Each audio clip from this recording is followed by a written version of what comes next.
Salyan rayonunun Sarvan kəndində fərdi yaşayış evində yanğın hadisəsi baş verib. Hadisə Rəmziyə Mehdiyevaya məxsus evdə qeydə alınıb. Hadisə zamanı ev sahibi yaxın qohumunun yas mərasimində olub. Evə qayıdarkən yaşayış evinin damından tüstünün çıxdığını görüb. Dərhal yanğın söndürmə xidmətinə məlumat verilib. Qısa müddət ərzində hadisə yerinə Salyan rayon yanğından mühafizə hissəsinin əməkdaşları cəlb olunub.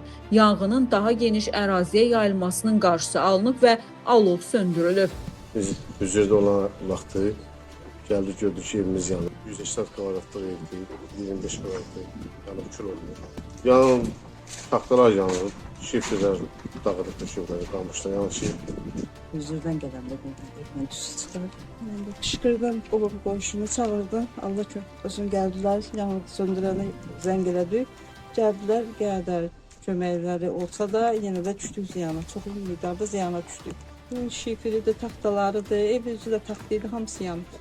Hadisə nəticəsində evin dam örtüyünə və digər hissələrinə ziyan dəyib. Yanğının hansı səbəbdən baş verdiyi isə hələlik məlum deyil. Hazırda hadisə ilə bağlı aidiyyatı qurum tərəfindən araşdırma aparılır. Yanğının dəqiq səbəbi və dəymiş ziyanın həcmi araşdırmanın nəticələrindən sonra məlum olacaq.